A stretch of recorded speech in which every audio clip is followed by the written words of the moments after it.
కృపద ఇచ్చే నేను వస్తున్న ప్రజలను కూడా ఆదరించాను నైనా. మేము ఎలాగొచ్చామో అలా తిరిగి వెళ్ళిపోకూడదు.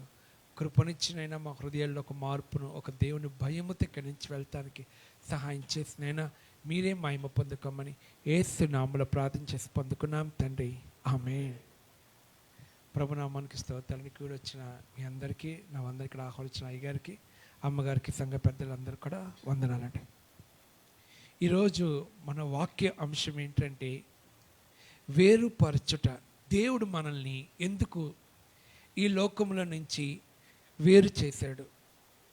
ఎలాగ ఉండటానికి దేవుడు మనల్ని వేరు చేశాడు? ఎలాగ ఈ లోకంలో జీవించాలి? నిన్ను దేవుడు ఈ లోకంలో నుంచి వేరు చేయబడిన ఉద్దేశం ఎందుకు? దాని తర్వాత ఈ లోకంలో నీకు ఎదురయ్యే ప్రతి ఒక్క శోధనని, శ్రమల్ని ఎలాగ నువ్వు జయించాలి అనేది మనం ఈ రోజున వాక్యంలో మనం చూద్దాం. లేవికాండము 20వ అధ్యాయము 25వ వాక్యం మనం చదువుదాం. లేవికాండం 20వ అధ్యాయము 26వ వాక్యం, క్షమించడం.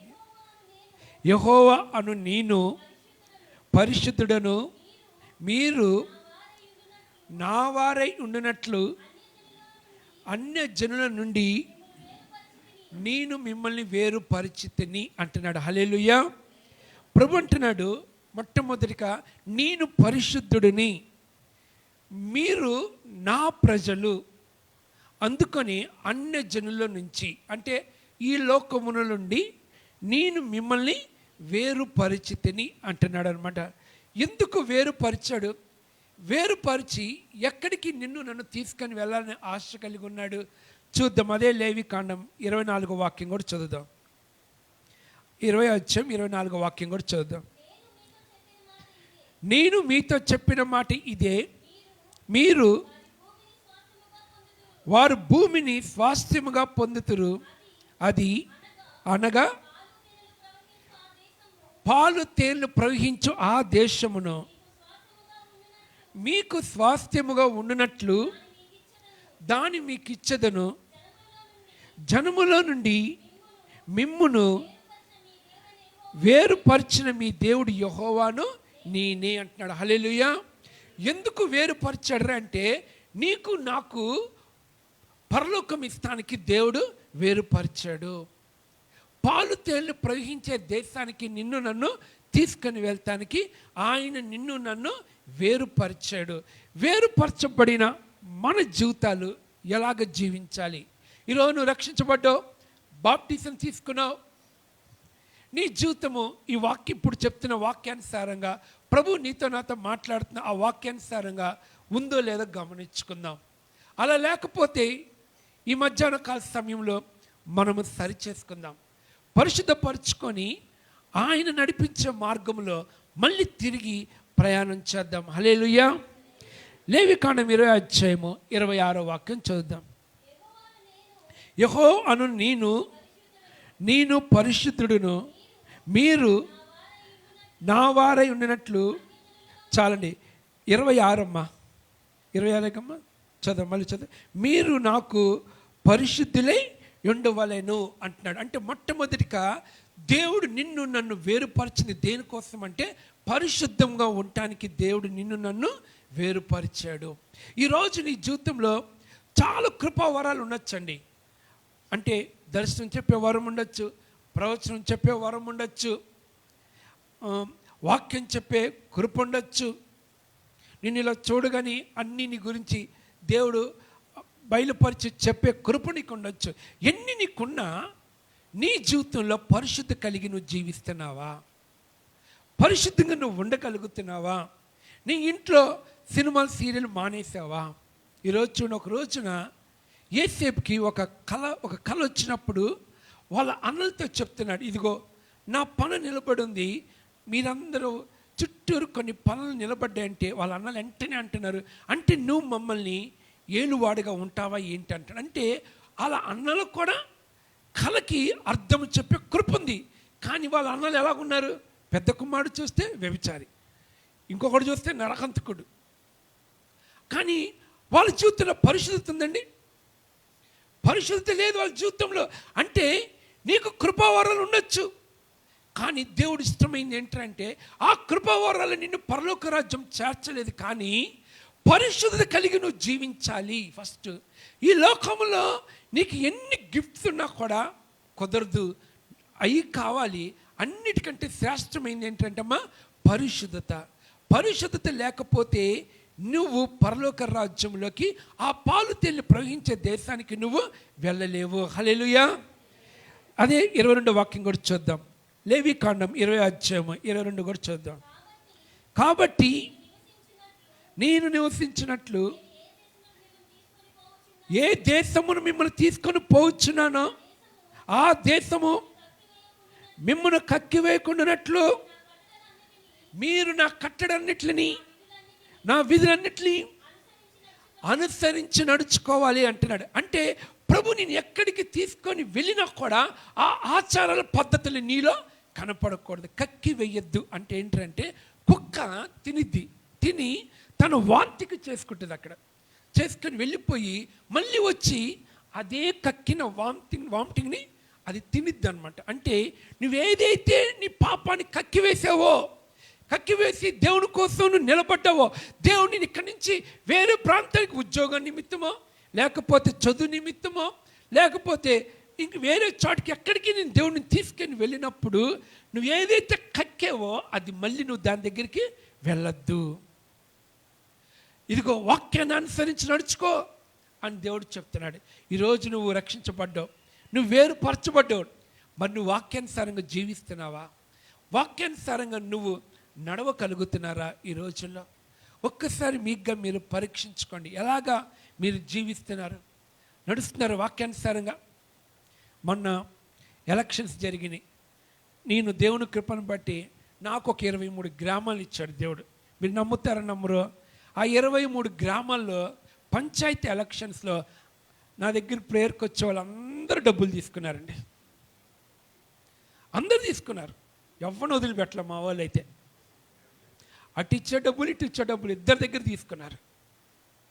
ఇద్దరి దగ్గర తీసుకొని ఓటేశారు. సరే నేను నాకు కూడా తర్వాత నేను అక్కడ పరిచయకి వెళ్ళేమ్మా డబ్బులు తీసుకున్నావా అని అడిగారు. తీసుకున్నాను అన్నాడు. నీ కుటుంబానికి ఒక శాపం వస్తుంది అని చెప్పి ఉంటాడు. ఎలాగొస్తుంది అని అడిగారు వాళ్ళు. ఇద్దరిలో ఒక పార్టీ ఓడిపోయి ఉంటుంది. వాడు ఓడిపోయినాడు, వాడు ఏమంటాడు, నా దగ్గర డబ్బులు తీసుకున్నారు, వాళ్ళ కుటుంబాలు నాశనం అవ్వాలని చెప్పి వాడు శపిస్తాడు. కానీ మేము కాదు శపించేది, దేవుడు కాదు. వాడే ఎవడైతే డబ్బులు తీసుకున్నాడో వాడే ఓడిపోయిన పార్టీ ఏం చేసిందంటే వాళ్ళని కుటుంబం మొత్తాన్ని అందరిని ఆ గ్రామాన్ని శపిస్తాయి. అంటే ఇప్పుడు నీ దగ్గర ఏ డబ్బు ఉంది? శపితమైన డబ్బు నీ దగ్గర ఉంది. అటు తీసుకోకూడదు, ఇటు తీసుకోకూడదు. నేను ఒకటే చెప్పాను, నీ ఇంట్లో నేను నీళ్ళు కూడా తాగనని చెప్పాను. అంటే వాళ్ళది తప్పు కాదు, నేను ఎక్కడో దేవునికి సరిగా లేనండి, అందుకని నా దగ్గరకు వచ్చే పిల్లలు కూడా అలాగే ఉన్నారు. అంతే, వాళ్ళు డబ్బు తీసుకున్నారంటే నేను దేవుని దగ్గర కట్టుకుంటే వాళ్ళు ఎందుకు తీసుకుంటారు? నేను ఎక్కడో తప్పిపోయాను నేను దేవుని సన్నిధిలో, అందుకని నా దగ్గరికి వచ్చే పిల్లలు కూడా అలాగే తప్పిపోయారు. వాళ్ళ దగ్గర అయితే నేను రూపాయి కూడా ఇంకా వాళ్ళు ఏది కూడా అసలు నీళ్ళు కూడా తాకుండా బయటకు వచ్చేసాను. మిమ్మల్ని ప్రేమిస్తా, ఆ డబ్బులు తిరిగి ఇస్తేనే నీ కుటుంబానికి ఒక ఆశీర్వాదం వస్తుందని చెప్పాను. అంతే, తిరిగిచ్చి వాళ్ళు అన్నారు బలవంతంగా చేతిలో పెట్టారండి, వద్దంటే ఏం మందు బాటలు పెడతారు, తీసుకుంటావా బలవంతంగా? మన మనసాక్షిని మనమే చంపుకుంటున్నాం అండి. సరే పెట్టేసి వెళ్ళాడు, తిరిగి ఇచ్చా ఇంటికి వెళ్ళి, నేను ప్రభు నమ్ముకున్నాను అని నువ్వు ఎందుకు ధైర్యంగా చెప్పలేకపోతున్నావు? నేను ప్రభు నమ్ముకున్నానండి, ఈ డబ్బు నాకు వద్దు, తిరిగి ఇచ్చే. ఇప్పుడు కార్పొరేషన్ ఎలక్షన్ జరుగుతుంది, ఇప్పుడు మనందరికి పరీక్ష, మీకు పరీక్ష. ఇప్పుడు ఓట్లు వేసాలి, వీళ్ళు ఇంటికి వస్తారు, అటు పార్టీ ఇచ్చింది ఇటు పార్టీ ఇచ్చింది, తీసుకో. దాని పక్కన ఎన్ని సున్నాలు చూడతాడో దేవుడు తెలీదు. ఎన్ని సున్నాలు చుట్టుకుంటావు, ముందు పరలోక రాజ్యాన్ని పోగొట్టుకుంటావు. దేవుని ఒక ఉగ్రతని నీ కుటుంబానికి తెచ్చుకుంటావు. నువ్వు 500, 1000 రూపాయలే, 2000 అది, కానీ అది ఒక శపితమైన డబ్బు. నీ పొరుగువాని సొమ్ము దేన్ని ఆశించద్దు అంటున్నాడు. నీది కాని దానికోసం నువ్వు ప్రయాస పడద్దు, అది నీది కాదు, అది నీది కాదు. రోడ్డు మీద పడిన ఆ డబ్బు నీది కాదు, వాడు నీ ముందు ఇచ్చేసినది నీది కాదు, తీసుకెళ్ళి ఇచ్చేయి. లేకపోతే కుటుంబానికి ఒక శాపం తెచ్చుకుంటామండి. ఓడిపోయినోడు ఎన్ని తిడతాడండి, మట్టి తీసి దుమ్మేస్తాడు మన మీద. ఎన్ని శాప మాటలు అంటారు మీకు తెలుసా? అది చక్కగా తీసుకుంటున్నారు 500 అటు ఇటు. ఒక పాస్టర్ గారు అయితే విచిత్రం ఏంటంటే, దుఃఖకరం ఏంటంటే, అటు తీసుకొని ఇటు తీసుకొని కానుక పెట్టలేయండి అంటున్నాడు. ఆయన వెళ్తాడు, మొత్తం అందరినీ ఎక్కడ తీసుకెళ్దామని ఆయన. అయ్యగారులండి ఇలా బోధిస్తున్నారు సంఘంలో, అటు తీసుకుని ఇటు తీసుకుంటే కానుక పెట్టలేయాలంట. అంటే వాళ్ళని శాపం తీసుకొస్తున్నాడు ఈయన. ఆ సంఘం మొత్తం ఒక శాపంగా మార్చాలని చూస్తున్నాడు. దాంట్లో కొంతమందేనండి, ఒక 10 మంది తీసుకోలేదు అంతే. ఆ 25 గ్రామాల్లో అందరు తీసుకున్నారు. నేను కొంతమందికి అయితే డైరెక్ట్గా చెప్పి, ఒక పాప అయితే కడుపుతూనే ఉంది, నీ డెలివరీకి కష్టమే అన్నాను. అంతే, నేను ఇచ్చేస్తుంది, ఇంతే ఇచ్చేయాలి, లేకపోతే ఏదో తెచ్చుకుంటామండి. మన కుటుంబంలో ఏ రోగం వస్తే తెలీదు, ఏ శాపం వచ్చి పడిద్దో తెలీదు, ఏమైతే నీకు తెలీదు, ఏ మరణం నీకు వస్తే తెలీదు. యూదా 30 వెండి నాణాలు తీసుకున్నాడు, అమ్మేశాడు ప్రభుని. ఏం కొనుక్కున్నాడు? సమాధి ఒకటి కొనుక్కున్నాడు అంతే. సమాధి చేస్తానికి ఆ డబ్బు ఉపయోగపడింది. ఈ దినాల్లో ఎలాంటి జీవితం, ఎలాగున్నావు? నీకు వాక్యం గుర్తుకొస్తుందా? ఈరోజు చాలామంది కూడా ఇల్లులు ఇచ్చారు, ఇల్లు పంపకాలు చేశారు జగనన్న. అందరు ఇల్లు తీసుకున్నారు, పట్టాలు ఇల్లు ఉంచుకొని కూడా తీసుకున్నారండి. ఎందుకంటే ఎవరైతే అక్రమంగా ప్రభుత్వాన్ని మోసం చేసి ఇల్లు తీసుకుంటారో ఆ ఇంట్లో మీ శవం ఉంటుందండి అంతే. ఆ స్థలం మీకు సమాధి చేస్తానికి ఉపయోగపడిద్ది. అది ఒక పేదవాడిది నువ్వు పట్టుకున్నావురా అంటే అది దేవునికి మొరపెట్టిద్ది అంతే. నీ ఇంట్లో నీది కాని డబ్బు నీ చేతికి వచ్చిందిరా అంటే అది ప్రభుకి మొరపెట్టిద్ది. అది నీ ఇంట్లో దేవునికి ఇష్టం లేని ఏది కూడా ఉండకూడదు అంతే. అది ఉందిరా అంటే అది నిన్ను చంపేదాకా అది నిన్ను వేధిస్తండి. కానీ మనస్సాక్షిని చంపుకోవద్దు, మనిషానికి చంపుకోవద్దండి. వాడు ఇస్తున్న ఆ డబ్బులకి, ఆ ఇస్తున్న చీరలకి, ఆ ఇస్తున్న కుక్కర్లకి, దానికి ఆశపడి ప్రభుని అమ్ముకోవద్దు. ఆ దినమాడికి నిలబడి ప్రభు గురించి చెప్పండి. తీసి ఇసురు కొట్టండి ఆడ ముందే. నీకు ఎలాగ ఇస్తేసాడు, నీ మీదట పడేశాడు అంటే ఏంటి? మన కుక్కలు అనమాట. వాళ్ళకి నువ్వు తీసుకోపోయి ఇటు పడేశాడు, తర్వాత ఏం తీసుకుంటుంది అని వాడికి తెలియాలంటే ఆడు ముందు ఇసిరేయి. ఆడు ముందు ఇసురు కొట్టాడు మొక్కం ముందు. మన ఇజ్రాయేల్కి వాక్యంలోకి వెళ్దామా. ఇజ్రాయేల్ కంట ఆధారమైన వాడంట నరుడు కాదు. నీకు నాకు ఆధారమైన వాడు నరుడు కాదు, రాజకీయ నాయకులు కాదు. మనకు ఆధారమైన సీఎం పిఎం కాదు, ప్రెసిడెంట్ కాదు. నీకు నాకు ఆధారమైన వాడు. నిన్ను రక్షించింది ఎవరు తెలుసా? పిఎం సీఎం కాదు, మినిస్టర్లు కాదు, ఎమ్మెల్యే ఎంపీ కార్పొరేటర్ కాదు. నన్ను రక్షించింది నీకు నాకు ఆధారమైన వాడు. వాళ్ళు అంటారు, అమ్మ మీకు ఆధారంగా ఉంటాం, అమ్మ మీకు అన్నీ చూస్తాం. మనకు అసలు ఆధారమే కాదండి. మనకు ఆధారమైన వాడు అబద్ధమాడని దేవుడు. హల్లెలూయా. ఆయన సర్వశక్తి కలిగిన దేవుడు అండి. నీకు నాకు ఆధారమైన వాడు సృష్టికర్త. మనకి వీళ్ళెవ్వరు కాదు మనకు ఆధారం. నీ ఉద్యోగానికి ఆధారం కాదు, నీ భార్య నీ పిల్లనికి ఆధారం కాదు. ఎవరిని నాకు వీళ్ళు ఉన్నారులే అని ఎవరిని ఆధారం చేసుకోవద్దు. మనకు ఆధారం ఎవరంటే సృష్టికర్తైన దేవుడు. హల్లెలూయా. ఆయన్ను ఆధారం చేసుకో. నీ జీవితంలో ఎంతగా తీసుకెళ్తాడంటే అంత ఉన్నతమైన స్థానంలోకి దేవుడు నిన్ను తీసుకొని వెళ్ళిపోతాడు. నిన్ను దేవుడు ఎందుకు వేరుపరిచాడండి? కక్కావు, మళ్ళీ తీసుకుంటున్నావా? ఎలక్షన్ సేపు జరగపోతున్నాయి, తర్వాత మీ ఇష్టం. తీసుకున్నారా? వాడు శపిస్తాడు, అది కంపల్సరిగా మీ తగిలిద్ది అంతే. అప్పుడే నిలబడి చెప్పండి. అప్పుడు వాడు నిన్ను చూసి భయపడతాడు. ఆ కార్పొరేటర్ అయినా, ఎమ్మెల్యేని, మినిస్టర్ నిన్ను చూసి భయపడతాడు. అమ్మో వీళ్ళు నిజమైన క్రైస్తవులరా అనుకుంటారు. ఈరోజు క్రైస్తవులకి ఇంకొక అనుమానం రావచ్చు, నేను అన్నిట్లో కరెక్ట్గా లేను కదా, ఇది ఒక్కటి నేను అలా చెప్పాను అనుకో, తర్వాత నాలో కొన్ని తెలియని తప్పులు నేను చేశాను అనుకో, అప్పుడు ఏంటి అని ఒక భయం నీలో ఉంటుంది. నిన్ను దేవుడు ఏ పాపానికి అప్పగించడంతే. హల్లెలూయా. నువ్వు నిలబడి చూడు, నిన్ను ఎక్కడ కూడా ఏ వ్యక్తి చేత నీకు ఏలు పెట్టి చూపించే స్థితి నీకు రానివాడు దేవుడు అంతే. అలాగే నిలబెట్టుకుంటాడు. ఒక్క దాంట్లో నిలబడు ఫస్ట్, మిగతా దాంట్లో ఆయన నిలబెట్టుకుంటాడు. నేను నిలబడతానో లేదో అని నీకు మనసులో ఎప్పుడు కూడా రానివ్వద్దు. అలాగే లేవికాండం 20:23 వాక్యం కూడా చూద్దాం. నేను మీ ఎదుట నుండి వెళ్ళగొట్టుచున్న జనుముల ఆచారములను బట్టి వెళ్ళగొట్టాడంటే ఆచారాల్ని, అన్యుల ఆచారాలు, విగ్రహారాధన ఆచారాల నుంచి వెళ్ళగొట్టాడు వాళ్ళని. ఈరోజు నువ్వు మళ్ళీ ఏం చేస్తావు? ఫస్ట్ సౌలు ఏం చేశాడండి? దేవుళ్ళు ఉన్నప్పుడు అందరిని వెళ్ళగొట్టాడు. సౌదంగాండ్రులు, మాంత్రికుల్ని, విగ్రహాశక్తి అందరిని వెళ్ళగొట్టాడు. ఎప్పుడైతే ప్రభువుల నుంచి మళ్ళీ ఆ సౌలు పడిపోయాడో ఎక్కడికి వెళ్ళాడండి? మాంత్రికుల దగ్గరికి వెళ్ళాడు. ఈరోజు నీకు నాకు మాంత్రికులు అవసరం లేదు, భూత వైద్యులు అవసరం లేదు. ఆచారములు, అన్యుల ఆచారములు, విగ్రహారాధన ఆచారములు నేను పాటించకూడదు. పాటించకుండా దేవుని కోసం నేను నిలబడుతున్నామా? మంచి రోజులు చూస్తావు ఏమండి, బైబిల్లో చూస్తావు. మంచి రోజులు ఎప్పుడుందో ఆషాఢం చూస్తావు. పెళ్లి చేయాలంటే నీ కూతురికి, నీ కొడుక్కి లెండేస్లో చెయ్యి. నువ్వు నిజమైన క్రైస్తవుడు అయితే లెండేస్లో నీ పెళ్లి చేయి, నీ బిడ్డలకి చెయ్యో. ఎక్కడైనా రాసి పెట్టుందా? లెండేస్లో పెళ్లి చేయకూడదు. లెండేసేలో మనం పెట్టుకున్నాం. ఇది ఒక డేట్లో వస్తుందా? గవర్నమెంట్ నడిపిస్తే మనం నడుస్తున్నాం. లెండేస్లో నీకు అదే ఆచారం అంటే లెండేస్లో పెళ్లి చేయి, ఫంక్షన్స్ చేయి. అమ్మో శ్రమ దినాలండి చేయకూడదండి. బైబిల్ అక్కడ చెప్పిందా? మరి శ్రమ దినాల్లో ఉన్నాక మరి రోగం వస్తే హాస్పిటల్కి వెళ్ళొద్దు, మరి ఇంట్లో నుండి. మరి ఏంటండి ఈ రోజున క్రైస్తవులు మాలేసుకొని, తెల్లబట్టలు వేసుకొని, కాలుకి చెప్పులు లేకుండా ఎంత దారుణం అండి. అయ్యయ్యో, మన భక్తి ఎటు వెళ్తుంది ఈ రోజున? మన ప్రార్థన ఎటువైపు పరిగెడుతుంది ఈ రోజున? ఎలాంటి భక్తులు, ఎలాంటి జీవితం జీవిస్తున్నాం? ఆయన శిలువ శ్రమలు జ్ఞాపకం చేసుకోవటం తప్పు కాదండి, తప్పు కాదు. జ్ఞాపకం చేసుకోవచ్చు, ప్రార్థనలో ఉండొచ్చు. ఆయన ఎలా శ్రమ పడ్డాడో ఈ 40 దినాలు దేవుని సన్నిధిలోకి వచ్చి ప్రార్థన చేసుకొని ఆయన రక్తంతో మనం కడుక్కోవచ్చు, తప్పు కాదు. అది నీకు ఆచారముగా ఉండకూడదు. అమ్మో ఇప్పుడు ఏం ఫంక్షన్ చేయకూడదండి. 40 రోజులు పెళ్ళిళ్ళు చేయరు. అసలు ఏది వచ్చినా నీసు తినరు, అవునండి, నీసు కూడా తినరు. ఏంటండి భక్తి? ఆచారము. క్రైస్తవులు పెట్టుకున్న అన్యుల ఆచారాలు ఈ రోజున మీరు చేస్తున్నారు.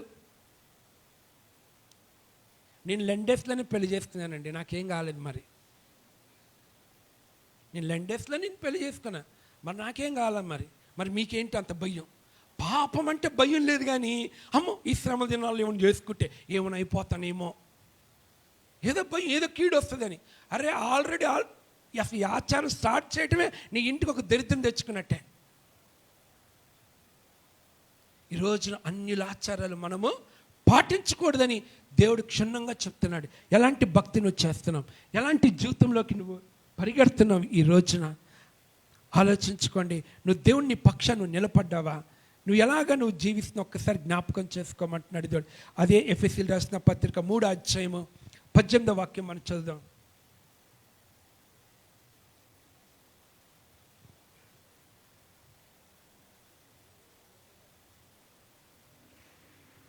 ఎఫెసీయులకు రాసిన పత్రిక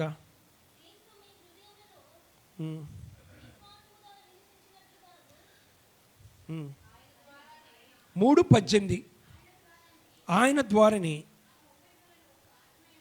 ఒక్క ఆత్మయందు కాబట్టి ఇంక మీదట పరదేశులను ఉండక పరిశుద్ధులతో ఏకపట్నస్థులను క్రీస్తు యేసే మూలరాయి ఉండగా 3:18 కదమ్మా, ప్రేమయందు వేరుపారి స్థిరపరచబడుడి అని ఉంటుంది. ప్రేమయందు వేరుపారి స్థిరపడాలంట.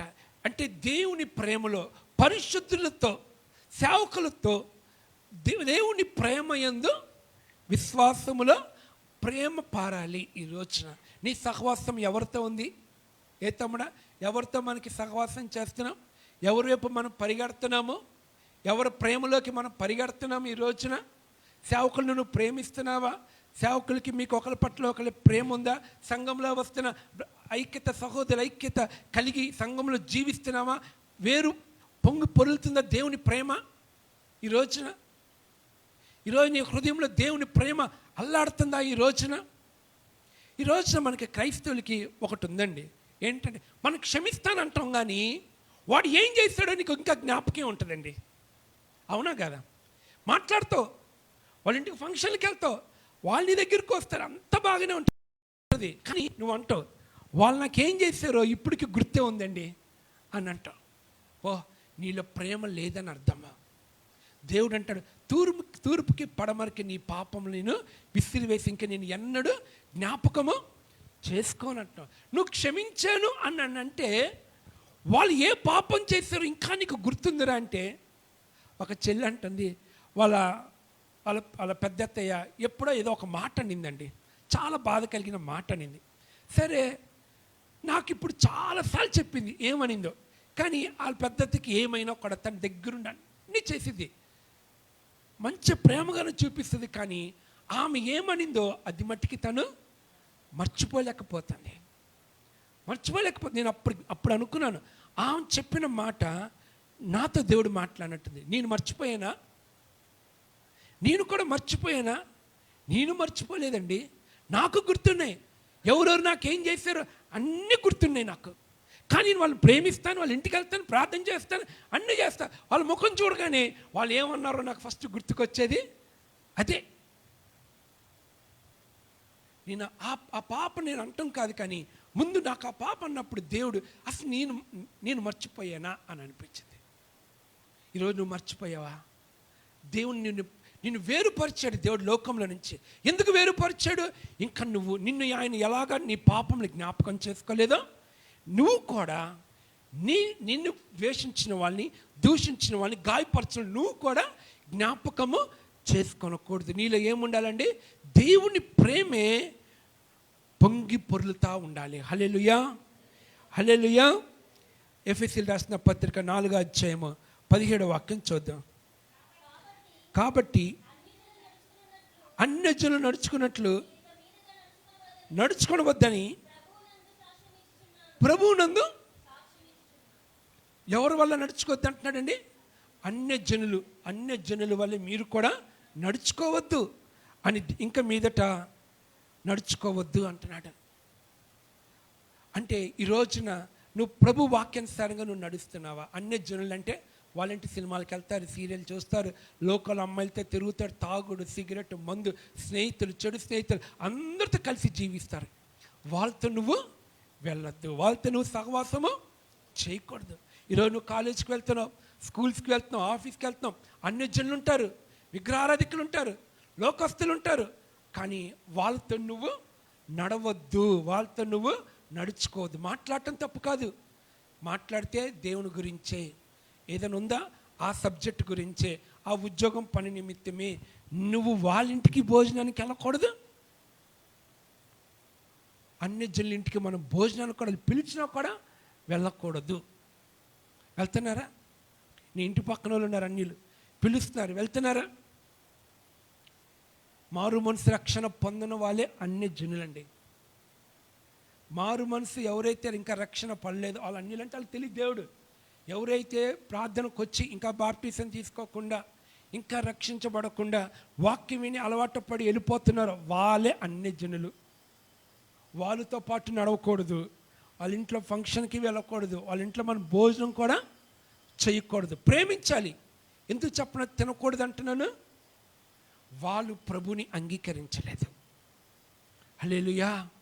వాళ్ళకి వాక్యం చెప్పు, వాళ్ళ కోసం కన్నీరు కాచు, ఉపవాసం ఉండు, వచ్చే వాళ్ళు పెట్టే భోజనం మనకొద్దండి, వాళ్ళు ఇచ్చే డబ్బు మనకొద్దా.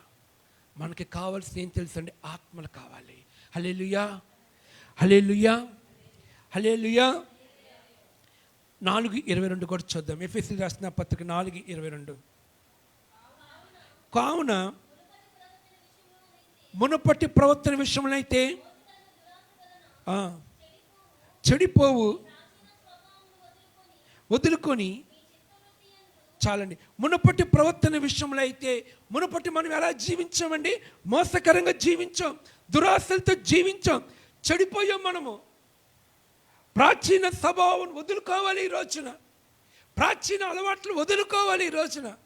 వదులుకొట్టినావా?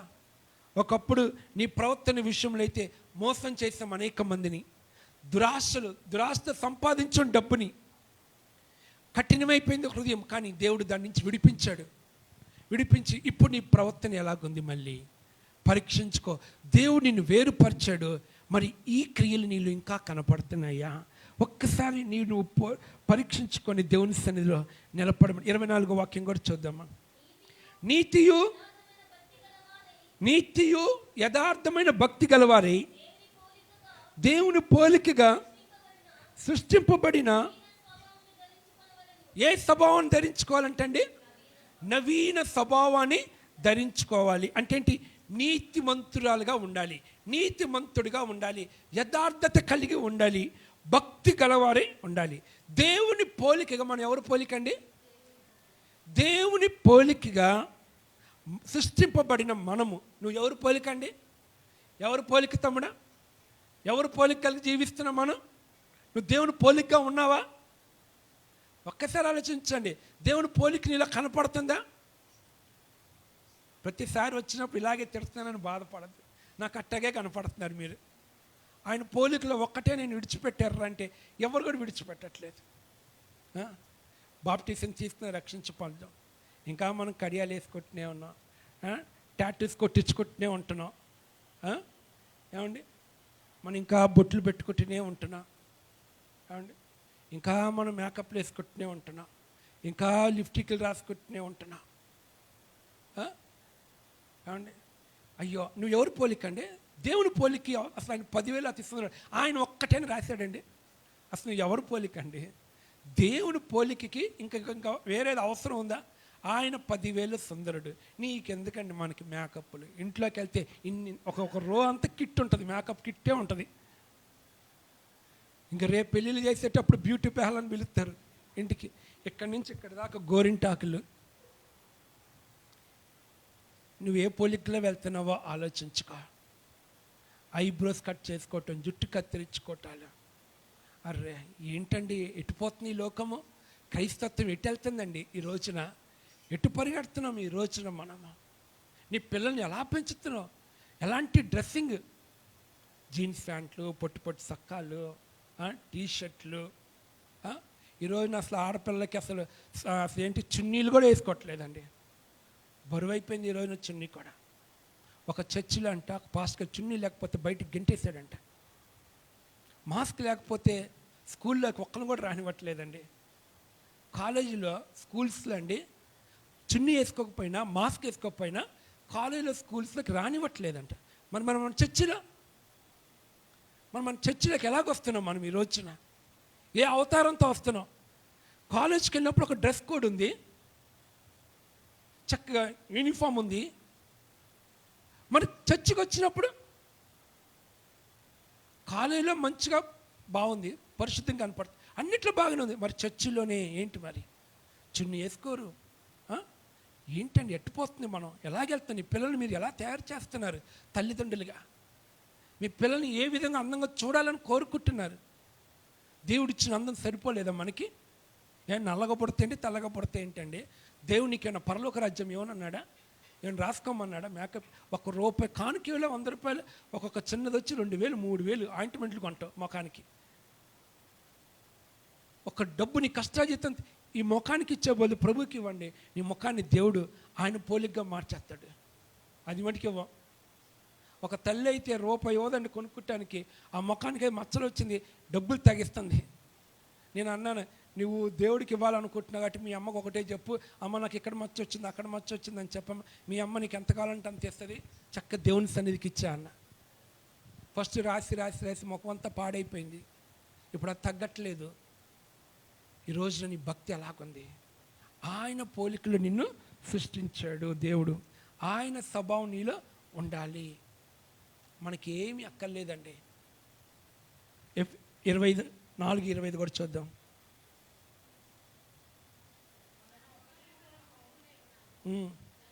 గనుక అబద్ధమాడుట మాని ప్రతివాడు తన పొరుగువానితో సత్యమే మాట్లాడాలి. నిన్ను దేవుడు వేరుపరిచింది ఎందుకంటే సత్యం చెప్తానికి. అబద్ధాలు ఆడకూడదు, అబద్ధం ఆడద్దని దేవుడు చెప్తున్నాడు. ఇక్కడ ఎంతమంది ఇక్కడ అబద్ధాలు ఆడుతున్నాం? ఎంతమంది అండి మనం అబద్ధాలు ఆడుతున్నాం? అమ్మ బొట్టు తీసేస్తామంటే తీసేస్తానంటావు, కానీ అబద్ధం ఆడుతున్నావుగా. అబద్ధం ఆడేస్తున్నాం ఈ రోజున. దేవుని సన్నిధిలో ఎన్ని అబద్ధాలు ఆడామండి.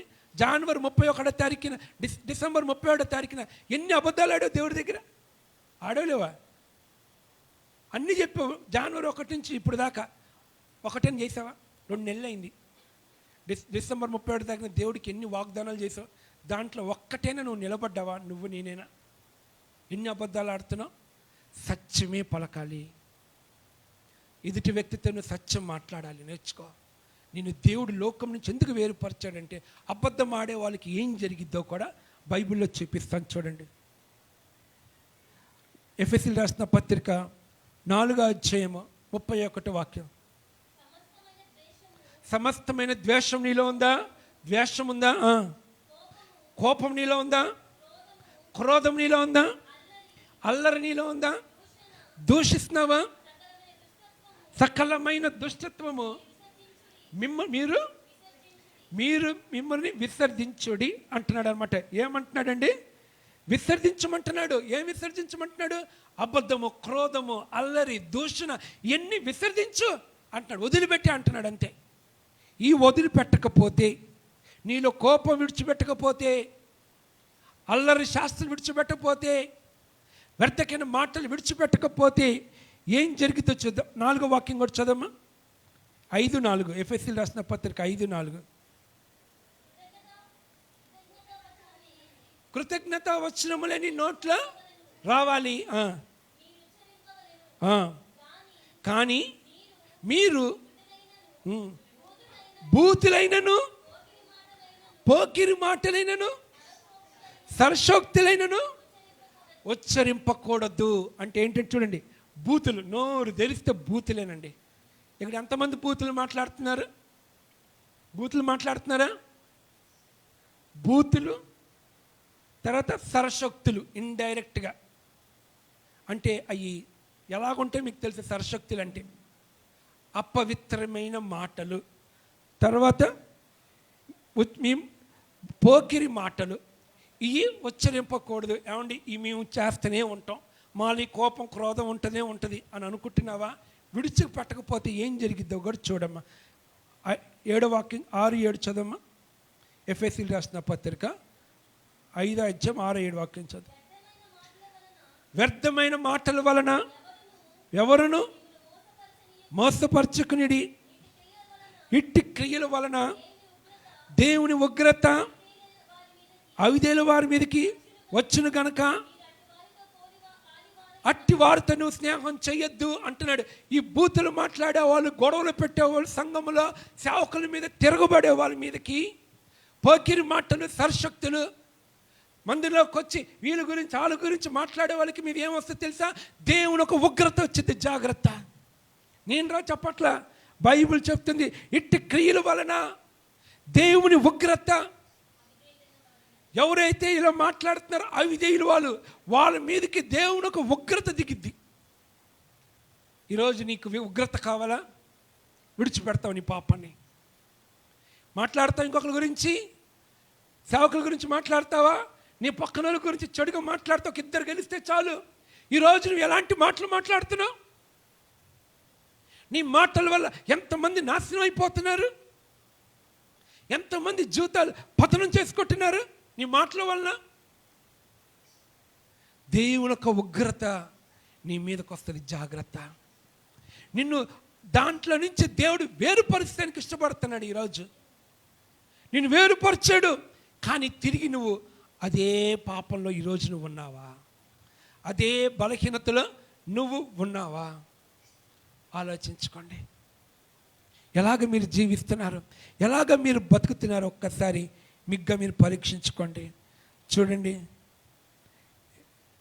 ఎఫెసీయులకు రాసిన పత్రిక 4:30 వాక్యం చూద్దాం. ఎవరిని దుఃఖపరుస్తున్నామంటండి? పరిశుద్ధాత్మ దేవుణ్ణి దుఃఖపరుస్తున్నారంట ఈ మాటల వల్ల. నిన్ను దేవుడు ఎందుకు వేరుపరిచాడు? ఇలాంటి జీవితం నీలో కనపడకూడదని. కానీ ఈరోజు నువ్వు మాట్లాడుతున్నావు, నువ్వు దేవుని దుఃఖపరుస్తున్నావు అంటండి. దేవుని దుఃఖపరుస్తున్నావు అంట. 32 కూడా చూస్తామమ్మా. ఎఫెసీయులకు రాసిన పత్రిక 4:32. కరుణా హృదయులై క్రీస్తునందు దేవుడు మిమ్మల్ని క్షమించిన ప్రకారమును మీరును ఒకరిని ఒకరు క్షమించే మనసుందా? నిన్ను వేరుపరిచాడు అంటే దేవుడు నిన్ను ఎలాగ క్షమించాడో నువ్వు కూడా అట్టి మనసును ధరించుకొని క్షమించాలి. లేకపోతే నీకు నాకు పరలోక రాజ్యము లేదండి. లేదంటే అందుకని ఈ దినాల్లో మనము చాలా జాగ్రత్తగా ఉండాలండి. 2 కొరింథీ 6వ అధ్యాయము 14వ వాక్యం చదువుదాం. 2 కొరింథీ 6వ అధ్యాయము 14వ వాక్యం చదువుదాం. నీతికి దుర్నీతితో ఏం సాంగత్యము?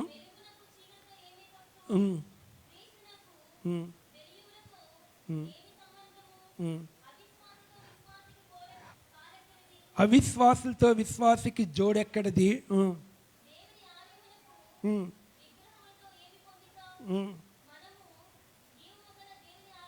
మనము జీవము కలిగిన దేవుని ఆలమై ఉన్నాం. ఈ రోజున పరిశుద్ధాత్మ దేవుడు నీలో సంచరిస్తున్నాడు. అది మీకు తెలుసా?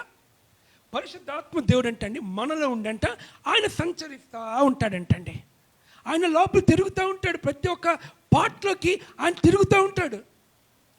ఏ అవయవం నీలో పాడైపోయింది? నీ జీవితం ఎలాగుంది? ఈ రోజున ఎలాగ నువ్వు నడుచుకుంటున్నావు? ఒక చెల్లి అంటుంది, నేను మొన్న అన్నా నేను భారాన్ని నాలో ఒక మొయ్యలేని ఒక భారం నాలో ఉందన్నా అన్నాడు. ఉందన్నా అంటుంది. ఏమ్మా నువ్వేమైనా ప్రేమలో పడ్డావా ఏంటి అని అడిగా. వెంటనే అడిగా, అంటే నీ దేహానికి నువ్వు మొయ్యలేని బరువు ఏముంది? నీలో పాపం ఉంటేనే నువ్వు మొయ్యలేవు. ఏమైనా ప్రేమలో పడ్డావా ఏంటంటే పడ్డానని. అందుకు నువ్వు మొయ్యలేకపోతున్నావు. ఈ రోజున ప్రశాంతత అనేది నీ దేహానికి లేదు. ఈ రోజున ప్రయాసపడి భారం మోసుక సమస్త జనులారా నా యొద్దకు రండి. నీ భారం ఆయన మోస్తాడు, నువ్వు కాదు. ఈ రోజున నీ తల మీద పెట్టుకున్న ఒక భారం, పాప భారం నువ్వు పెట్టుకున్నావు. నువ్వు దేవుళ్ళు రానంత కాలము, నీ పాపాన్ని విడిచిపెట్టినంత కాలము నీ తల మీద నిన్ను భారము మోపుతూనే ఉంటాడు సాతాను గాడు. నువ్వు దేవుళ్ళో ఉండు, ప్రశాంతంగా వెళ్ళిపోతావు. ఈ రోజున క్రైస్తవుల కుటుంబాల్లో ఎందుకు పెళ్ళిళ్ళు జరుగుతున్న కుటుంబాలు సక్రంగా ఉండట్లేదు? ఎందుకండి చెప్పనండి. ఒకటే కారణము, నీకు కులం కావాలి, క్యాస్ట్ కావాలి, క్యాష్ కావాలి. ఏమండి? కులం కావాలి, క్యాష్ కావాలి, క్యారెక్టర్ అక్కర్లా.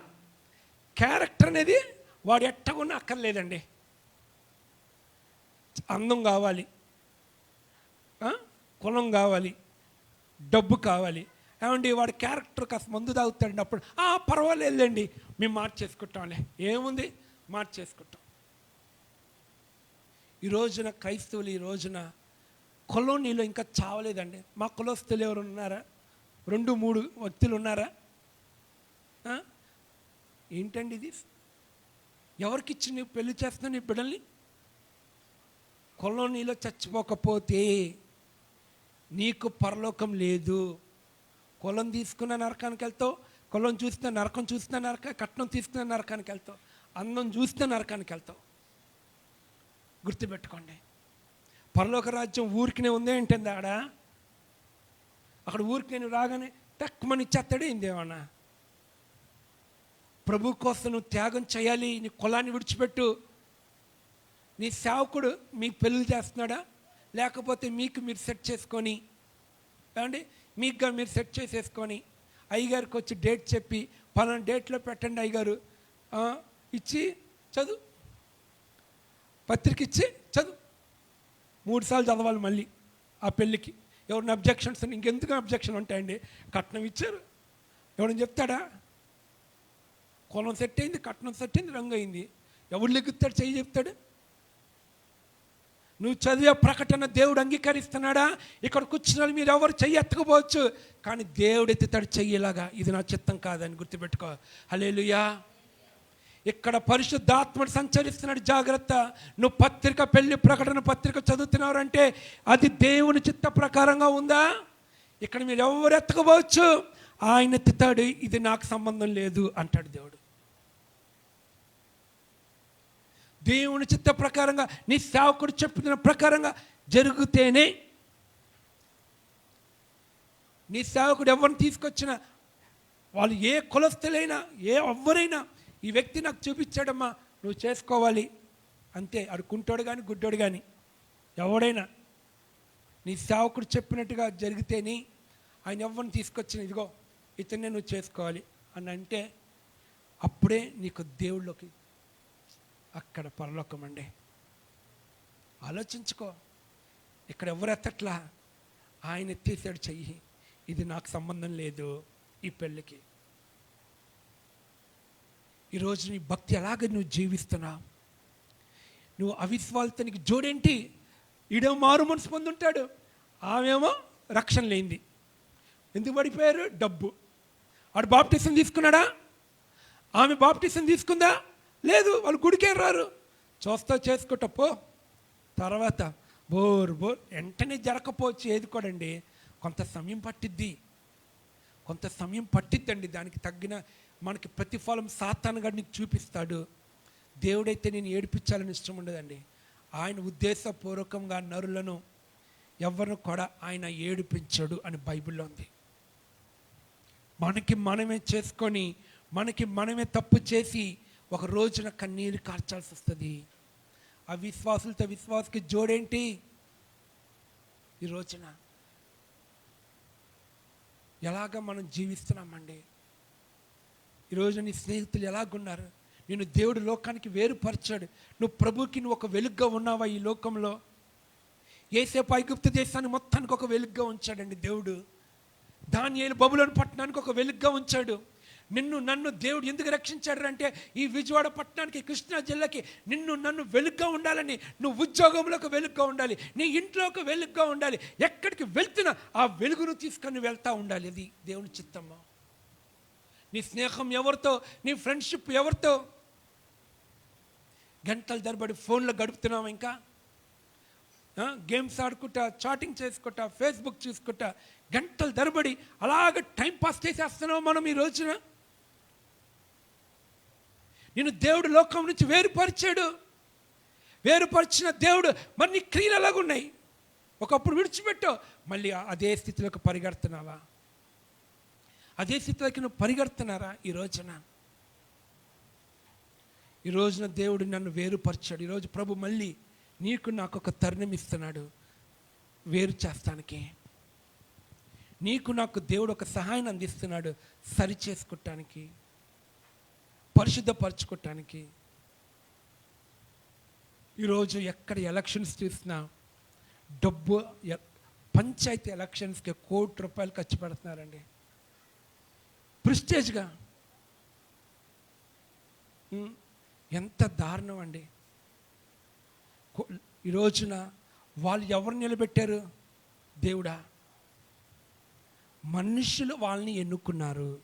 ఒక రోజున సమూయేలుతో దేవుడు చెప్తాడు కదా, వీళ్ళు నన్ను విసర్జించారు, నేను వాళ్ళని ఏలటానికి వాళ్ళు ఇష్టపడలేదు, వాళ్ళకు ఒక రాజు కావాలని కోరుకున్నారు, ఎన్నుకొని అన్నాడు. ఆ సౌలుని ఎన్నుకున్న తర్వాత ఆ సౌలు ఆ దేశానికి, ఇప్పుడున్న రాజులు, మంత్రులు అందరూ చూడండి ఏం చేస్తున్నారండి మన దేశానికి. మనం అందరికీ తెలుసు మొత్తం వాళ్ళే దోచేస్తున్నారని.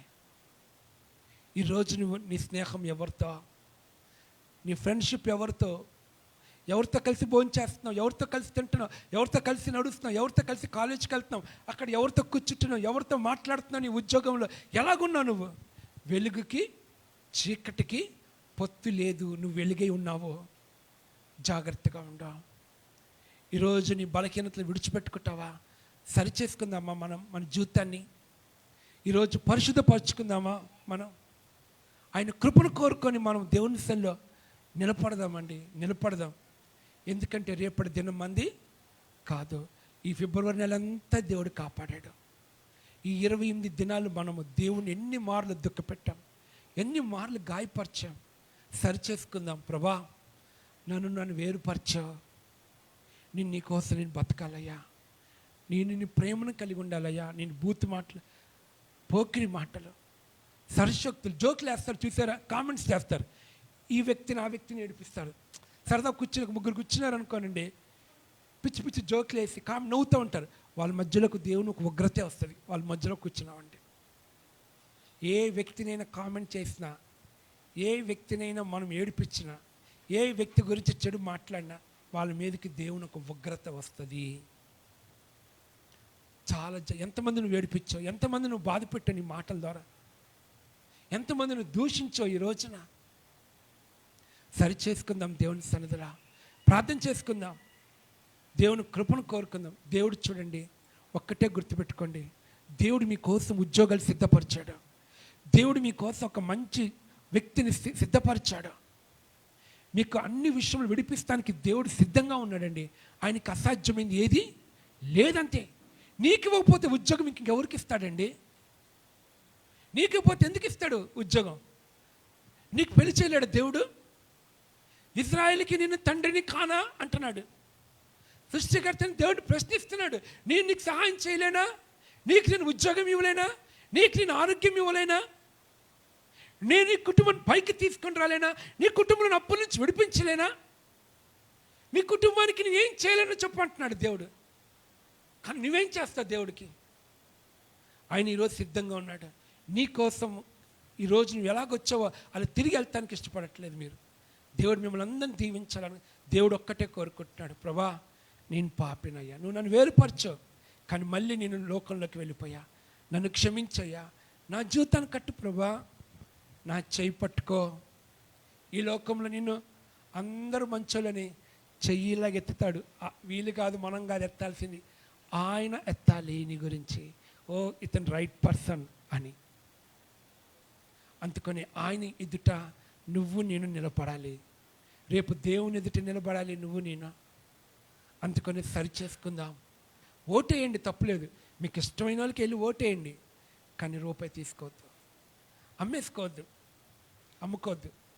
నీది కాని దానికోసం ప్రయాసపడద్దు. నీతిగా బతుకుదాం, నీతిగా జీవిద్దాం, పరిశుద్ధపరచుకుందాం. మనం ఈ రోజున నిన్న ఒక తల్లి వెళ్ళి ఒక రాజకీయ నాయకుడి దగ్గరికి వెళ్ళి, అయ్యా అలా ఆయనకి ఇల్లుంది, ఒక ఇల్లుంది, 2 అంతస్తుల ఇల్లుంది. ఆమె వెళ్ళి ఆయన చెప్పిందంట, అయ్యా నాకు 2 మగపిల్లలు అయ్యా, మా ఆయనకి ఇల్లుంది కానీ మా పిల్లలకి ఇల్లు లేదంటుంది. ఆయనకి రాదా? ఎంత తెలివో చూడండి. ఆయన పాపం ఏడవగానే వాళ్ళ కొడుకు ఒకటి ఇచ్చిందంట. నేను అన్నాను, తిరిగిచ్చే అన్న. తిరిగిచ్చామన్నా. ఇవ్వగలుగుతారా? ఇవ్వగలుగుతామా? ఎప్పటికైనా పోతామండి, ఎప్పటికైనా పోయింది. ఏది మనతో పాటు రాదు. ఒక్కటే గుర్తుపెట్టుకోండి, నిన్ను దేవుళ్ళో నుంచి ఏది బయటికి తీసుకొస్తుందో గ్రహించుకొని నడుచుకో. నీకు ఇల్లు లేడా? సొంత ఇల్లు లేడా? ఆయన ఇచ్చేదంతా 48 గజాలు. దేవుడు దానికి 3 రెట్లు స్థలం ఇస్తాడండి దేవుని కోసం వదిలేసుకుంటే. హల్లెలూయా. దేవుని కోసం వదిలేసుకో. దేవుని కోసం ఒక 500 వదిలే, దానికి 2 సున్నాలు చుట్టూ ఇస్తాను నీకు. వదిలే, నేను దేవుడు నమ్ముకున్నాను తీసుకురని చెప్పు, దేవుడు అక్కడ చెక్ రాస్తాడు నీకు. అంటే నా కుమార్తె నా కోసం నిలబడిందని చెప్పి చెక్ రాసి నీకు ఒక 5 లక్షలు ఇస్తాడు. గ్యారంటీగా. ఇవ్వకుండా ఉన్నాడు. ఎన్ని జరిగాయి మీ జీవితంలో? మీకు 5 లక్షలు కావాలా, 500 కావాలా? చెప్పండి. మీకు 500 వదిలేయండి, దేవుడు మీకు చూడండి ఈ నెలలో మార్చి నెలలో ఎలక్షన్కి ఏది తీసుకోకుండా నిలబడండి. ఎంతైతే మీరు వదిలేసుకున్నారో అంతకంటే దేవుడు మీకు ఇస్తాడు. ఆమేన్. హల్లెలూయా. మనం దేవుని కోసం నిలబడదాం. రాజకీయ నాయకులకి దేవుని చూపిద్దాం. వాళ్ళకి వచ్చినప్పుడు మనం సాక్ష్యం చెప్దాం, మాకు ఇదొద్దు, మిమ్మల్ని ప్రేమిస్తాం, మీకోసం ప్రార్థిస్తాం, అంతే. నీకు ఇష్టమైన వాళ్ళకి వెళ్ళి ఓటేసుకో, తప్పేం కాదు, కానీ డబ్బు తీసుకోవద్దు. దేవుడు తన మాటల్ని దీవించును కాక. అందరు లెగ్స్ నిలబడదాం. దేవుడు నిన్ను నన్ను వేరుపరిచాడు ఈ లోకంలో నుంచి. మనసాక్షిని చంపుకొని నువ్వు నేను బతుకుతున్నామేమో. దేవుని సన్నిధిలో మనం ఉన్నాము. ఈరోజు నీ బిడ్డలు నాశనం అవటానికి కారణం ఎవరు? నీ బిడ్డలకి సరైన ఉద్యోగం లేకపోవటానికి కారణం ఎవరు? ఈరోజు నీ కుటుంబం, నీ కూతురు జీవితం, నీ కొడుకు జీవితం నాశనం చేసిన ఎవరు? ఈ రోజున నిన్ను దేవుడు ఈ లోకం నుంచి వేరు చేశాడు, కానీ వాక్యానుసారంగా నువ్వు నడిచావా? అనేక విషయంలో నేను తప్పిపోయామండి. తప్పిపోయాం. మనము పరిశుద్ధంగా జీవిస్తున్నామా? ధనములోని సాక్షి జీవితం ఎలాగుంది? పరిశుద్ధ విషయంలోని సాక్షి జీవితం ఎలాగుంది? ఈ రోజున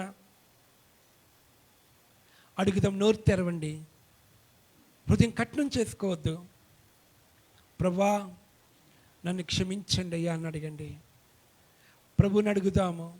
ప్రభుని కృపను కోరుకుందాము. ఈ రోజున ఈ లోకంలో నుంచి నన్ను వేరుపరిచేవనైనా, కానీ నైనా నేను ఇంకను చీకట్లోనే జీవిస్తున్నాను. ప్రభువా నేను అన్యులతో స్నేహము, విగ్రహారాధికులతో అన్యుల ఆచారాలు, విగ్రహారాధన ఆచారాలు పాటిస్తున్నాం. ప్రభువా మమ్మల్ని క్షమించండి. ప్రభువా క్షమించండి.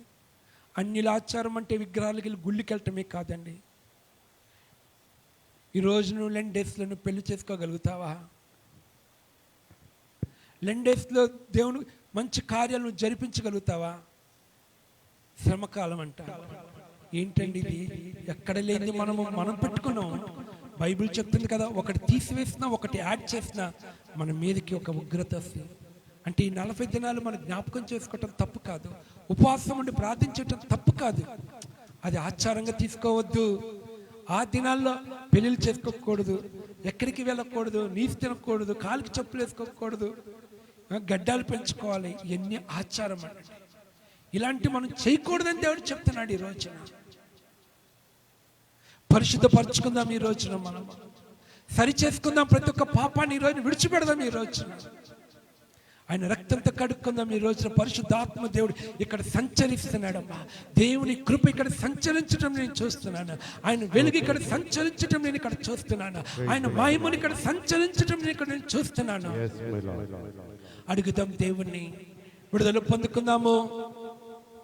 సేవకుడిని దూషిస్తున్నావా? పోకిరి మాటలు, చెడు మాటలు, అపవిత్రమైన మాటలు మాట్లాడుతున్నావా? ఈ రోజున అన్ని లాచలు విడిచిపెట్టావా? బొట్టు మీద జయముందా? అందం మీద, మేకప్ల మీద నీకు జయముందా? కడియాలు పెట్టుకుంటున్నాము, డాక్టర్స్తున్నాము, పొట్టు సొక్కారా, ఇట్ల మీద నీకు జయముందా? నేను దేవుడు ఏ అలంకరణ కలిగి ఉండమన్నాడు?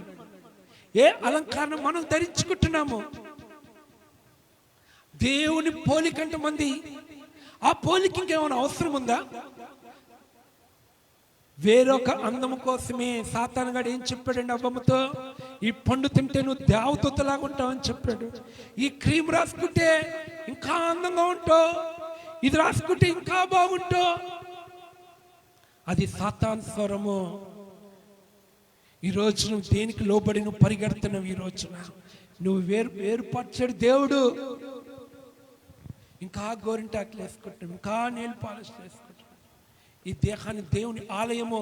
ఈ ఆలయములో దేవుడు సంచరిస్తున్నానంటున్నాడు. దేవుడు ఆయన సంచరిస్తున్నాడండి ఈ ఆలయంలో.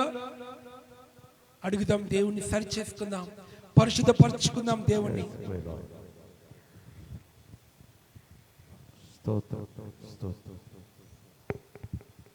నీవిచ్చిన యవ్వన బలము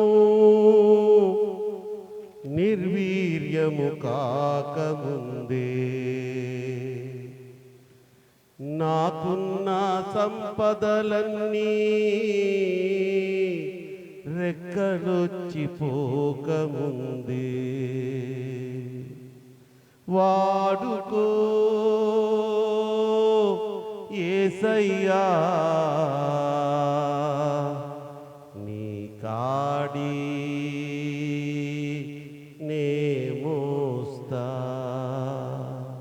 మనస్ఫూర్తిగా నువ్వు ఈ మాట చెప్పగలిగితే, ప్రభువా నా శేష జీవితాన్ని వాడుకోను, ఆయన నీ కాడి మోసేదానికి నేను సిద్ధంగా ఉన్నాను తండ్రి. దైవజనుని నోటి ద్వారా అనేకమైనటువంటి నాలో ఉన్న అతిక్రమములు ఈరోజు నాకు చూపించావు తండ్రి. దాని నిమిత్తము నేను నొచ్చుకొనక ప్రభువు నన్ను గద్దించిన రీతికి నేను సంతోషపడుతున్నారు వారు. దేవునికి మంచి స్తోత్రం చెప్పండి. హల్లెలూయా. వాడిపోకముందే నన్ను వాడుకో, పొద్దు వాలిపోకముందే యేసయ్యా వాడిపోకముందే నన్ను వాడుకో, ప్రొద్దు వాలిపోకముందే నన్ను వాడుకో, వాడుకో యేసయ్యా నీ కాడి నే మోస్తామే, వాడుకో యేసయ్యా నీ కాడి నే మోస్తా, వాడిపోకముందే నన్ను వాడుకో, ప్రొద్దు వాలిపోకముందే నన్ను వాడుకో. నీవిచ్చిన జీవితానికి వెలుగులింక పోకముందే, నా బ్రతుకు యాత్రకు చీకటింక రాకముందే, నీవిచ్చిన జీవితానికి వెలుగులింక పోకముందే, నా బ్రతుకు యాత్రకు చీకటింక రాకముందే, వాడుకో యేసయ్యా. పాడదాం. నీ కాడి నే మోస్తా, అందరూ వాడుకో,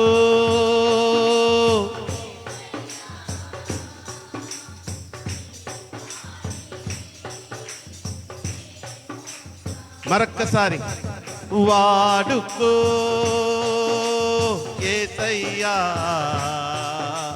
నీ కాడి నే మోసా. స్తోత్రం స్తోత్రం. వాడుకో యేసయ్యా నీ కాడి నే మోస్తా, వాడిపోకముందే నన్ను వాడుకో, ప్రొద్దు వాలిపోకముందే నన్ను వాడుకో యేసయ్యా, వాలిపోకముందే నన్ను వాడుకో, ప్రొద్దు వాలిపోకముందే నన్ను వాడుకో. హల్లెలూయా హల్లెలూయా హల్లెలూయా హల్లెలూయా. స్తోత్రం చెప్పండి అందరూ. స్తోత్రం స్తోత్రం స్తోత్రం స్తోత్రం స్తోత్రం స్తోత్రం.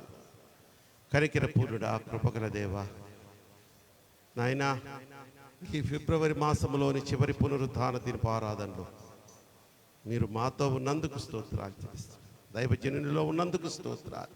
దైవజనుని ద్వారా మాకు అనేకమైనటువంటి నాయన దిద్దుబాటుతో కూడినటువంటి గద్దింపులు ఇచ్చినందుకు స్తోత్రాలు చెల్లిస్తున్నాం. ఎస్ మై లార్డ్, మేము జన్మతా పాపులం నాయన, ఆది పాపము నుంచి శాపము మేము పొందుకుంటున్న బిడ్డలము. కానీ మమ్మలను మీ పోలికలో చేసుకొని మీ స్వహస్తాలతో నా తండ్రి మమ్మల్ని మాకు రూపాన్ని ఇచ్చి ఇంతవరకు కాచి కాపాడుతుంటే దాన్ని మేము నిర్లక్ష్యం చేసి రక్షణకు దగ్గరగా వచ్చి దానిని పొందుకోలేకపోతున్నాం. నా తండ్రి మమ్మల్ని క్షమించయ్యా, మమ్మల్ని క్షమించు తండ్రి. బిడ్డలను క్షమించు నాయనా. నువ్వంటే చాలా ప్రేమ కలిగిన బిడ్డలు నాయన వీరు. కానీ ఆ రక్షణను పొందుకోలేక సాతానుడు వారిని పలు విధములుగా నా తండ్రి భ్రమలోనికి తీసుకువెళ్ళి ఆ ఒక్క బాప్తిసం విషయంలో వారిని దూరం చేసి అసలు శాశ్వతంగా పరలోక ప్రాప్తి లేకుండా చేస్తున్నాడయ్యా, పరలోక వారసత్వం లేకుండా చేస్తున్నాడయ్యా. బిడ్డలతో మీరు మాట్లాడండి నాయన, ఇంకా సూటిగా మాట్లాడండి ప్రభు. మానవులుగా, మనుషులుగా, నీ సేవకులుగా, నీ పనివాళ్ళుగా నాయన మేము ఎన్ని మార్లు వారిని గోజాడినా ప్రతిమలాడుకున్నా నా తండ్రి మాట విననొల్లని ప్రజల వారే ఉన్నారు. కానీ మీరు మాట్లాడితే మీకు అసాధ్యమైనది ఏమీ లేదు కనుక, మీకు సమస్తము సాధ్యము కనుక మారు మనసు లేని బాప్తీసములంటే భయపడే బిడ్డలకు యేసు నామములో ధైర్యము కలుగును గాక, యేసు ఆత్మతో నడిపించబడుదురు గాక. వారు సత్వరమే బాప్తీసం పొందుటకు ఒక మంచి నిర్ణయము తీసుకుందరు గాక. కనికర పూర్ణుడా, ఈ ఆరాధన ఇప్పటి వరకు ఆనందకరంగా జరిగించినందుకు స్తోత్రాలయ్యా. నీ కృపలో మీ దాసుడు నాయన మా సహోదరులు రాజశేఖర పాలయ్య గారిని వాడుకున్నందుకు స్తోత్రాలు చెల్లిస్తూ మరొకసారి ఇక్కడ కూడి వచ్చిన ప్రతి ఒక్క బిడ్డను మీ కృపాస్తాలకు అప్పచెప్పుకుంటూ యేసు నామములో ఈ ప్రార్థన మీకు సమర్పించి బ్రతిమలాడి వేడుకొనుచున్నాను నా పరమ తండ్రి. మంచి దయచేసి కూర్చోండి తల్లి.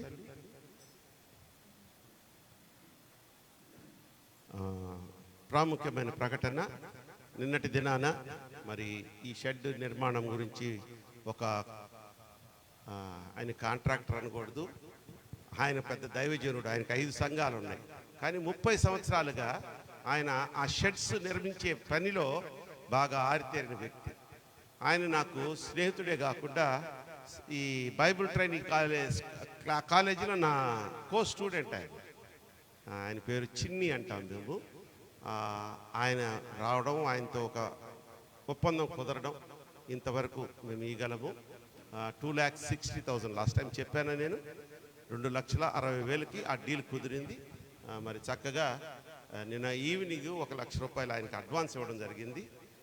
మ్యాక్సిమం సోమ లేకపోతే మంగళవారం నుంచి ఆ వర్క్ నేను స్టార్ట్ చేస్తానన్నా అన్న. అయ్యా మాకు కనీసం గుడ్ ఫ్రైడే కన్నా మాకు ఇవ్వగలవా అంటే, గుడ్ ఫ్రైడే దాకా ఎందుకన్నా, మొదలు పెడితే 10 రోజుల్లో ముగిస్తానన్నాడు. దేవునికి స్తోత్రం, హల్లెలూయా. కాబట్టి మాటలు చెప్తుంటేనే నాకు రోమాలు నిక్కపొడుచుకుంటున్నాయి. ఎన్నో సంవత్సరాలుగా 35-36 సంవత్సరాలుగా ఎదురు చూస్తున్న కళ నెరవేరబోతుంది. దేవునికి స్తోత్రం.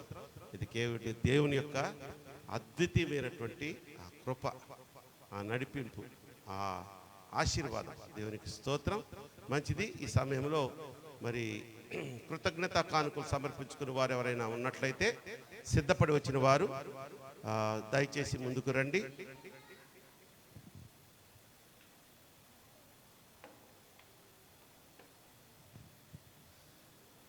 రైట్.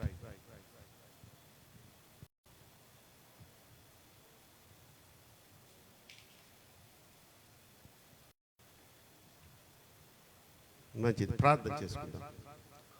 కృపా సత్య సంపూర్ణుడా, కృపగల దేవ, మరొకసారి మీ ఘనమైన పాదములకు కోటి కోటి కృతజ్ఞతలు, స్తుతులు, స్తోత్రాలు సమర్పించుకుంటూ, ఇదిగో నాయన మీ ప్రియకుమార్తె మా బిడ్డ శేషు జీవితంలో, వారి కుటుంబంలో మీరు చేసిన మేళ్లకై, చూపిన అపారమైన కృపలకై కృతజ్ఞతగా సమర్పించుకున్న ఈ కానుకను ముందు మీరు స్వీకరించండి. దాన్ని ఆయన మీరు అంగీకరించండి నాయన. తదనంతరం ఈ బిడ్డకు, తన కుటుంబీకులకు 100 ప్రతిఫలం, ఆశీర్వాదం దయచేయండి. యేసు నామములో ఈ ప్రార్థనను సమర్పించి బ్రతిమలాడి వేడుకొనుచున్నాను నా పరమ తండ్రి. ఆమేన్. నీవిచ్చిన ప్రాణము దేహాన్ని వీడకముందే నా దినముల పరిమాణం సంపూర్ణం కాకముందే, నీవిచ్చిన ప్రాణము దేహాన్ని వీడకముందే నా దినముల పరిమాణం సంపూర్ణం కాకముందే, పాడుకో యేసయ్యా నీ కాడి మోస్తా, పాడుకో యేసయ్యా నీ కాడి మోస్తా, వాడిపోకముందే నన్ను వాడుకో, ప్రొద్దు వాలిపోకముందే నన్ను వాడుకో యేసయ్యా, వాడిపోకముందే నన్ను వాడుకో, ప్రొద్దు వాలిపోకముందే నన్ను వాడుకో. మంచిదమ్మా. ప్రియమైన సహోదరులారా, దేవునికి ఇష్టమైన బిడ్డలారా, మరి శ్రమల కాలం దినములని నేను అన్నాను, కానీ ఇప్పుడు నా నోటి నుంచి ఆ మాట రాదు. నేను చెప్పేది అంటే సిలువ ధ్యాన ఆరాధనలో చెప్తా. ఎందుకంటే ప్రభువారు మన కోసం అంత త్యాగం చేసి ఆ సిలువలో బలియాగమైపోయి ఆయన ప్రాణత్యాగం చేసిన ఆ త్యాగాన్ని, ఆ బలిని, దాన్ని బట్టి మనం ఏం పొందుకున్నాం, మనకు వచ్చిన మేలు ఏంటి? అది ఏంటండి అందరూ అలా చూస్తున్నారు? పరలోక ప్రాప్తి. మనకి పాప శాపం నుంచి ముందు విడుదల కలుగజేశారు. మన పాపాలంట ఆయన భరించారంట, ఆయన మోసారంట, దానికి తగిన శిక్ష సిలువలో ఆయన అనుభవించారట. So there is no more sinners అంటే మళ్ళీ మీరందరూ అనుకోవచ్చు, ఓహో ఇక మనకేమి మనం పాపాలు అన్నీ క్షమించబడ్డాయని. ఎప్పుడు మీ పాపాలు క్షమించబడతాయి చెప్పాలి, మీ నోటితోటి చెప్పాలి. అమ్మా మళ్ళీ చెప్పండి. మారు మనసు పొంది తర్వాత మారు మనసు పొంది గమ్మున పప్పు చారు వండుకొని చికెన్ ఫ్రై చేసుకుంటే తింటే మనకి పరలోకం వచ్చేస్తుందా? బాప్తీసం కొంతమంది అసలు నోరే మెదపటం. నేను చూస్తాను అందరినీ, ఉన్నది కొద్దిమంది కాబట్టి నాకు అందరు కళల్లో పడతారు. అస్సలు కొంతమంది నోరు అని ఉన్నారు. వాళ్ళు ఎందుకు నోరు మెదపటలేరు నాకు తెలుసు, వాళ్ళకి తెలుసు. దయచేసి ఈస్టర్ లోపల ఒక మంచి నిర్ణయానికి రండి. ఈస్టర్ రోజు ఉదయం 8 గంటలకు మన మందిరంలోనే చక్కగా ఆ బాప్తిస కార్యక్రమం జరుగుతుంది కనుక ఒక మంచి నిర్ణయానికి వచ్చి, మొన్న కరోనాలోనే నేను పోయి ఉంటే డైరెక్ట్గా వెళ్ళుండేవాడిని కదా, డైరెక్ట్గా వెళ్ళుండేదాన్ని కదా. ఎక్కడికి? నరకానికి. ఇంత చక్కగా చెప్తున్నారు, మరి ఎందుకురా, ఎందుకు మీరు ఆలస్యం చేస్తున్నారు? చిన్నలు లేదు, పెద్దలు లేదు, వయసుతో సారసం అసలు ఏ విధమైన అనుబంధం లేదు. నువ్వు బాప్తిసం తీసుకున్నావంటే నువ్వు ఒక సర్టిఫికెట్ ఇచ్చినట్టే దేవుడు. ఎస్, ఒక Mudra వేసినట్టే. This property belongs to అని బోర్డులు పెడుతుంటారు, చూసారా కొన్ని చోట్ల? చూసారా ఎప్పుడన్నా? ఒక సైట్ ఉంటుంది అక్కడ, this property belongs to so and so Subbarao, Yankarao, something ఉంటుంది, యాకోబు. అలా దేవుడు దిస్ ప్రాపర్టీ, వీడు నా సొత్తు, ఎందుకంటే నన్ను రక్షకుడుగా అంగీకరించాడు, నమ్మాడు, సువార్తని విన్నాడు, బాప్తిసం పొందుకున్నాడు. సో నేను చేసిన ఆ బలియాగం వీడి గురించే. వీడు అంగీకరించాడు కాబట్టి నీకు పరలోక ప్రాప్తి. కాబట్టి తల్లులారా, ఓ ప్రియమైన సహోదరులారా, ఆలస్యం చేయదు. ఆలస్యం అమృతం విషం అన్నారు కనుక తడవు చేయక ఒక మంచి నిర్ణయం తీసుకోండి. చక్కగా ఏదో ఒకరోజు అయ్యగారు ఇప్పుడు చెప్పారు కదా, ఏదో ఒకరోజు మనం వెళ్ళిపోవాల్సిందే. సెలేసుకొని కూర్చునే వాళ్ళు ఎవ్వరు లేరు ఇక్కడ. నువ్వు సంపాదించిన సంపాదన అంతా వదిలేసి వెళ్ళిపోవాల్సిందే. 1 రూపాయి నీతో రాదు. నువ్వు కట్టుకున్న బట్టలు కూడా నీతో రావు. నీ శరీరం నీతో రాదు. ఇంకా దేనికి? వైరాగ్యంగా చెప్తున్నానని మాత్రం మీరు అనుకోవద్దు, భయపడుతున్నానని అంతకంటే అనుకోవద్దు. ఇది భయపెట్టడం కాదు, బాధతో చెప్తున్నా. అరే నా సంఘ బిడ్డలు, దేవుడు నాకు ఇచ్చిన ఈ బిడ్డలు ఒక్క ఆత్మ రక్షింపకుండా రాకడ సమయంలో ఎత్తబడకుండా ఉంటే అది నాకు సంతోషాన్ని కలిగిస్తుందా? అందుకే పరలోకంలో ప్రకటన గ్రంథంలో ఉంటుంది, ఆయన వారి కన్నీటి బాష్పములను తుడిచెను అని ఉంది ప్రకటన గ్రంథంలో. ఎందుకు తెలుసుకుంటా? పరలోకంలో కన్నీటి ఎందుకు కారుస్తున్నారు? అక్కడ కొంతమందికి వాళ్ళ నాన్న కనపడ్డు, ఏడుపు రాదా? వాళ్ళ అమ్మ కనపడదు, తల్లిదండ్రులకు బిడ్డలు కనపడరు. అప్పుడు వాళ్ళు ఏడుస్తుంటే వాళ్ళ కన్నీటి బాష్ప బిందాలంట ఆయన తుడుస్తాడంట చేత్తో. కాబట్టి ఆ స్థితి మనకు రాకుండా మన వాళ్ళందరూ అక్కడ కనిపిస్తూ ఉంటే సంతోషం, సమాధానంతో మనం ఉండబోతున్నాం కనుక అదే మన గురి. కనుక ప్రియమైన దేవుని బిడ్డలారా, సాయంకాలం పూట శిల్వజాన ఆరాధనలు 7 గంటల నుంచి 7:30 కూడా అవుతుందిలేండి.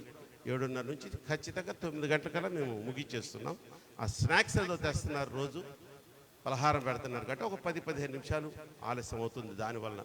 సో 9:15 లోపల అయిపోతూ ఉంది. చక్కగా వెళ్తున్నారు, బాగానే వస్తున్నారు జనాలు. కానీ అందరు రావడం వల్ల, ఆ అందరు రావడం లేదంటే ఆ రాని కొందరికి మరి ఏమి అడ్డొస్తుందో నాకు అర్థం కావట్లా. కాబట్టి ప్రభు మన కోసం చేసిన ఆ అత్యద్భుతమైనటువంటి త్యాగం ఇంకంతకు మించి ఎవరి కోసము ఈ లోకంలో చేసి ఉండలేదు, ఫ్యూచర్లో చేయలేరు కూడా. కనుక అది జ్ఞాపకం చేసుకుంటూ శిలువ ధ్యాన ఆరాధనలుగా ఒక 40 డేస్ మనము చక్కగా సాయంకాలం పూట ఆరాధన జరుగుతుంది కనుక ఆదివారాలు ఉండదు. సోమవారం టు శనివారం సాయంత్రం 7 గంటల నుంచి 9 గంటల వరకు దయచేసి లేచి ఉంచండి.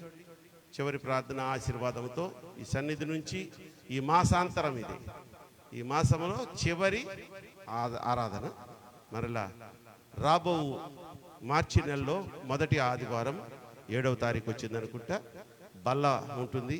కాబట్టి అప్పుడే కాదులేండి, ఇంకా 1 వీక్ టైం ఉంది కాబట్టి మనం సిద్ధపడదాం.